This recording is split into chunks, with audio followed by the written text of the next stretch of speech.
Perfecto. Just rolling whenever you ready. All right, cool. It's 92.1 Radio Now with Amir Diamond and one of my friends, Harrison Guy. Nice to have you on the show. Thank you for having me. It's a celebration this month. It is a celebration, a big one. It's Pride Month, it's Pride Week, and then also you are the first African American Grand Marshal in the Pride Parade in its 41-year history. 41 years. So I'm the first African American man. There have been two females before me. Carolyn Mobley in 1993, Fran Watson in 2016. So I'm the third total African American. It's the first time they've had a black man to do it. How does it feel? It feels incredible, actually. You know, it's a lot of weight, of course, because that's a big legacy organization, and 41 years is a long time to gain, you know, traction, to have a huge audience of supporters. So it feels kind of weighted, but at the same time, I think it's pretty dope. You know, I think that it's definitely a nod to kind of what's happening with the world, what's happening in Houston. You know, people are becoming more inclusive, and so I think it's just a nod to saying that anything is possible for anyone, which is kind of where we were going, but it's great to see it kind of play out in real life. Do you think it's long overdue, or do you think this is like just about the right time? Because when I think about it, I think for African American males for a long time, it was kind of, you can disagree with this, but I think we were the ones who had a stigma with like the DL type of lifestyle, down low type of lifestyle. And it wasn't until recently that I'm seeing like more and more people are being brave enough to be themselves in the African American community. So how do you feel about it? Yeah, no, I completely agree with you, actually. I think, of course, there have always been people who've been gay, bisexual, LGBTQ in the black community. Also, there have always been people in our community who've been out. But I do think we're seeing kind of like an uptick of people having the courage and bravery to come out more and to be more vocal and visible. I think it was around the time, for me, that I really started paying attention. I think Moonlight gave us the movie gave us a nice kind of like conversation piece. Because so many people were going to movies on dates. It was it's Oscar winning, so everyone wanted to see what it was about. So it kind of like put the conversation in the black community from a very different perspective. And I've seen kind of this traction and this kind of like snowball effect of people kind of coming on board, more curiosity, people being a little bit more open. It's definitely something that ain't gonna change overnight, but the progression feels good, right? I say that we need more movies like that, because one of the things that I like about it is it wasn't like a caricature of what a gay black man was. So kudos to the people who made Moonlight. Absolutely. I mean, a coming of age story is perfect because it is someone's actual life and it has a lot of humanity wrapped up in it. It is not something that's designed to be funny. It could be, but it's not designed to be funny. It's really designed to tell like a real story. And I think so many people could resonate with that story because that's truly how the black community is. You have people that are lovable and that care and just happen to be in the game of like doing something that's bad, like selling drugs or something like that, but those people still have a level of humanity. So I think it was so nuanced and so real. It reminded me a lot of the community I grew up in, and I think that's why the conversation was so easy for people to take in, because it wasn't just about like a gay man. It was about a community and relationships. And so you're right with kudos to that, because I just think it was brilliant. Yeah. You're doing a lot of amazing work in the city, so I want to say good job on that. We're going to talk about a lot of the things that you're doing, but I want to go back to one of the titles that I discovered you off of, the founder of Urban Souls Dance Company. A lot of people come up to me in the community, in like the Houston community, not just the gay community, and they say that you have spoken a lot of great things about me, so I want to say thank you for that. It was an amazing experience doing Dancing with the Houston Stars. That was at a time when I felt like I wasn't a superstar, so that experience made me feel like I was somebody, and I had so much fun doing it. And then I saw them recently. They showed like a clip of the show on OWN, on Oprah's OWN network. Did you know that was going to be on there? I knew that they were filming. Of course, you'd never think it's going to make the cut because you don't know with editing. But I knew that the crew was there filming for the show, and it was a possibility. But honestly, it had been so long, I had completely forgot about it. Like I was like, Aventer hit me up that day, and she was like, "I'm sorry, it's so late, last minute, but it's gonna air tonight." And so I was trying to scramble to tell everybody, and I just didn't get a chance to get it out to everybody. But I was excited to see the clip. You know, I love Dancing with the Houston Stars because you know, you can ask people to donate money to your nonprofit all the time, and it's so easy for them to write a check. But we literally ask people to come do what we do, come rehearse, and then come rehearse at a high level because it's competitive. It's not just like doing a dance, but you're competing against people. But the community and like your experience, you know, like they really get into it and they give it their all. Like people are always blown away because they're expecting it to kind of be shabby. They're like, you know, these people don't dance, so you know, it's just a fun, maybe comical, might get a few laughs. But then when they see the excellence and like sometimes you can't tell who's the professional and who's the community member dancing. Right. So I'm just glad you said yes, and yes, I speak very highly of you in the community because my experience. I mean, I've watched you from afar years ago, and your mom, and you know, you always have this kind of like light about you just from watching you afar, but meeting you in person, like I literally tell people when we talk about you, like, I mean, this is one of the nicest people I know. Like, there's just something really great about you. And when people tell you I say things great about you, I literally tell that to everyone every time this conversation about Dance with the Stars, or if we're just talking about radio and you in particular. So it was a great experience, you know, working with you. I'm glad that you did it. I'm glad it was like divine. So it was at the right time to give you your boost. Because I definitely know what that feels like. I can't believe that you were feeling like that because in our eyes, from the outside looking in, I mean, you are a superstar. Like, everyone knows your name. You know, when I see you out, you know, I had seen you out and I wanted to ask you in person, but I was like, oh, no, because he's going to say no. So I was like, I got to get his email. Or I hit him up on social media just because I thought you wouldn't do it. So thank you for saying yes, and I'm glad you had a good time. It was a step outside of my comfort zone, so that's another check off of my bucket list. Do something that I'm not used to doing, so that's why it was an amazing experience. I know Jonathan Martin and Jolanda Jones and KG Smooth won, but I like to say that I was the fan favorite. I don't care what nobody says. Oh, you were clearly the fan favorite and definitely brought the most people, and I can't wait till we do an all-star year because you're doing it again. Wait, but what happened to this year? Y'all didn't have it this year? We haven't had it yet this year, so we moved it back because we're transitioning the company to be more than just a dance company. We're going to do all arts. So we pushed it back a little bit, but we'll definitely do it again this year. Yes, and I'm ready for the all-star season. I will be a part of it. I'm going to pull out all the stops, all the now tricks. That you know, you can really come and just bring it. Exactly. Now, I hear a lot of people say that they're offended when people joke about the letters after LGBTQ. Do you get offended? So I don't. Type of jokes? So I honestly, I'm a very patient person, and I offer a lot of grace in terms of activism. So whether if it's people with race, people with I don't offend easily, but I definitely understand how people can be offended because when you think about it, each one of those letters were hard fought for. This just used to be the gay community, you know, and it was all about white gay men, and so then it became about also lesbians, and then it also became about trans people, which is still controversial because a lot of people don't want the T there. And then Q is for our young people that want to be identified as queer, which is still controversial because it's getting further and it's including more people. I was gonna say I still have a hard time. Well, I don't know the difference between queer and gay. Do you know what the difference is? For me, what I think it means is it's just a generational thing, honestly. I think gay is an umbrella term for a lot of people. They don't just mean men when they're saying gay, because basically the gay community was everyone at a time. And I think queer is all encompassing. I honestly feel like, as an old gay, I feel like the word queer could just take the place of all that. I just feel like, but so many people have a negative connotation with the word queer because it used to be a slur.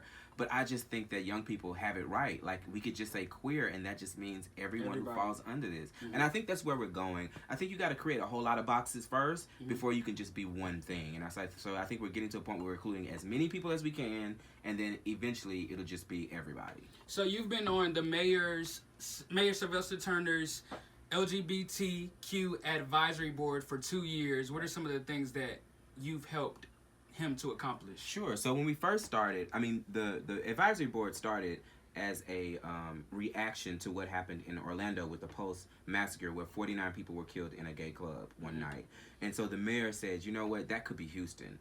And people were like, no, not Houston. And he's like, no, that could easily have been Houston.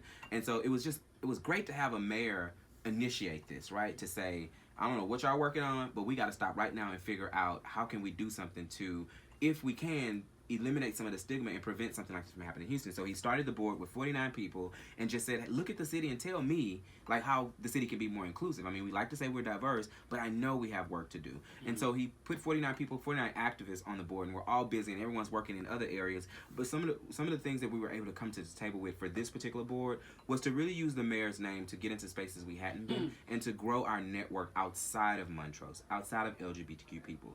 So we're doing a lot with the actual city of Houston because the mayor is their boss. So it's an easy win for us to go into like the HR department at the city or to go into various departments of the city because we're saying the mayor sent us. And so we've done things like made sure that the trans benefits for city employees is very nuanced. And so we brought trans people to the table to say, what do you need benefits wise? It's not other people talking for you, but you tell them what you need. And so we were able to get this, they just got a new benefits provider, and trans inclusive benefits are there now for them. Something we're working on right now is we're trying to get LGBTQ trainings within the city for every city employee. That's a lot of people in Houston. It's a huge mountain to climb. It can happen. It can happen. And to be very honest, the HR department is incredibly excited about it. So we're working on that. The next step is going to be making it mandatory and then trying to get to use that same training for other places all over Houston. Not just the city, but if Shell wants to use it, if Kroger wants to use it, we want everyone to be trained on LGBTQ sensibilities. So then we feel like that's the way this board can be effective.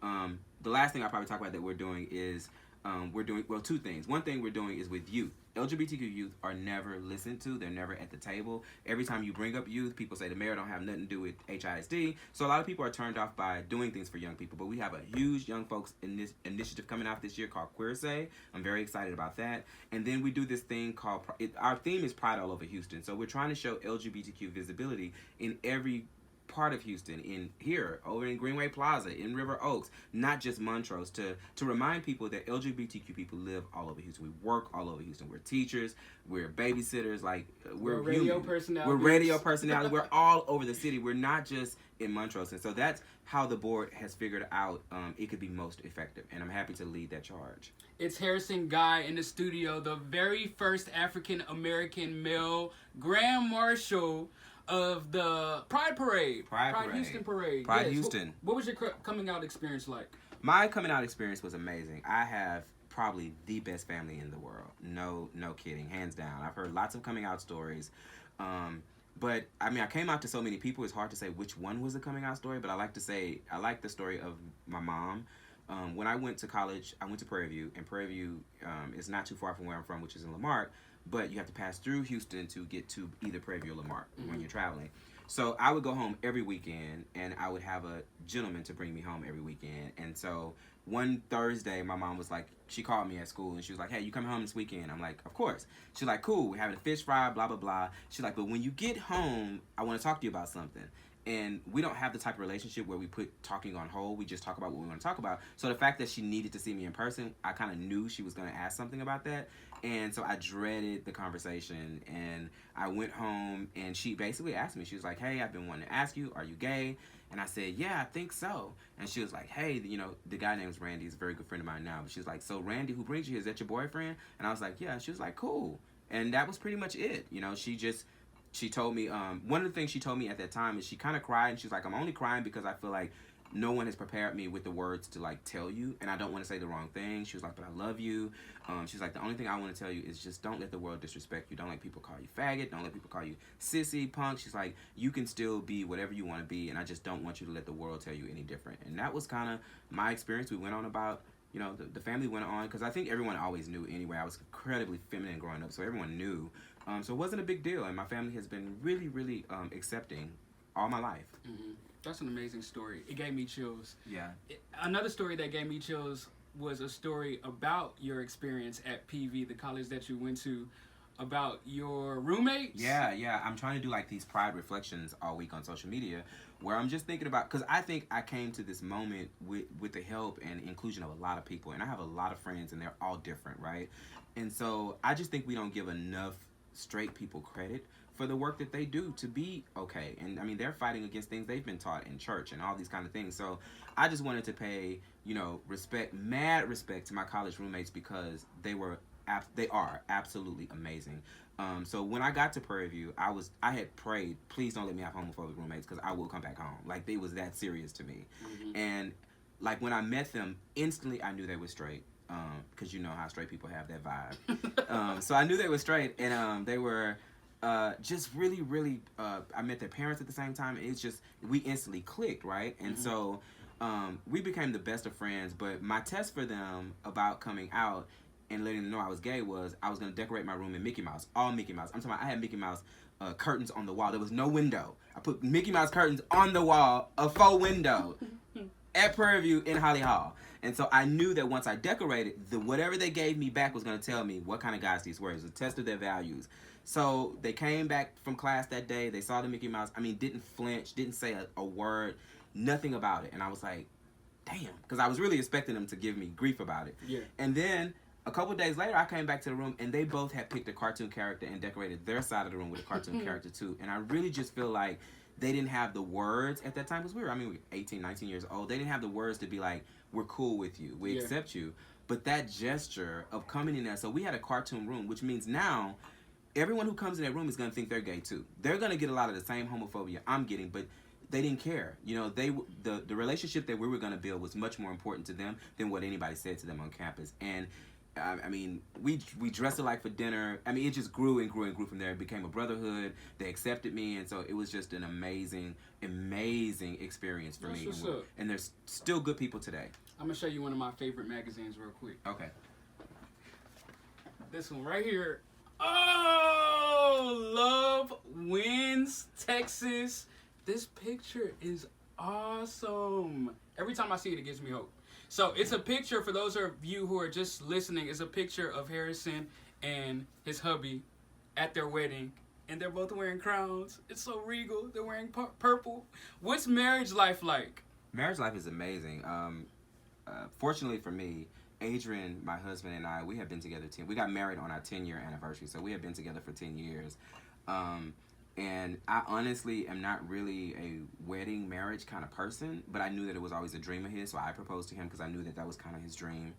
But I would have been okay with the way things were going, because I always thought, okay, it's going to be the same. We've been together 10 years. What could be different from us just getting married? But honestly, it really was different, because I think I never considered the fact that our full families had never interacted together. We've never seen them in the same space. We never spent the day with like his whole family, my whole family. So for me, that was the most moving thing, was seeing our families like spend the day together, like each other, and get along in support of us. It was just, I still get kind of emotional thinking about it, because it was such a wonderful experience. And so the wedding itself just kind of put us in this like new mood, and life has been really great since then. I mean, relationships are hard. You know, that's the truth about any relationships, because you're two people trying to like fit, together. But I think it's all worth it in the end, and we just have a really, really incredible relationship, because it's nothing but love and support in our house. Dating someone who's both creative, or being married to someone who's creative and an activist, it's like, it's really hard for Adrian. I mean, I'm always busy, but he's so gracious, and he allows me to do these things, and he supports me, and so it's really incredible. I want to play a quick game with you before we leave. It's called Favoritism. Get to know some of your favorite things. Okay. Starting with your favorite LGBTQ club or bar in Houston. Oh, that's a hard one. That's a hard one, because I like clubs and bars for certain things, but I have to go with Eagle on a Sunday at 5 p.m. because the people dance until they sweat. I've never been to Eagle on Sunday. You got to go to Eagle. If you like to dance, you got to go to Eagle. Like, they dance for real. People don't dance anymore, so it's a space where people actually dance until they sweat. So I love the Eagle. Favorite celebrity in the LGBTQ community? Terrell Alvin McCraney. He is my spirit animal. Like, when he speaks, it just resonates with me. He's incredible. Favorite song that gives you pride vibes? Oh, that's a hard one. It's a weird one. Probably wouldn't think it, but it is. I don't know the real name of it, but I'm gonna up in the and then is it? Glamorous Life? Oh, yes, Fergie and Ludacris. Yeah, so it's like a play on Glamorous lane. Life, which I loved when it was back in the day. What's that song? Oh, the original song. The original song is Glamorous Life. I get that vibe, but I like the newer version. The newer version is Glamorous, Fergie, and Ludacris. That song just does something to me. That is a good one, and not too many people. Because it's not probably really would say that gay, one. but Yeah. it makes me feel gay. Living a Glamorous Life. Yeah. Harrison Guy, the first African American male Grand Marshal in the Pride Houston Parade. I'm going to be out there this weekend cheering you on. Salute Please. to you and all Thank the good you. work that you're doing. Thank you for coming on the show. It's 92.1 Radio Now. Thank you for having me.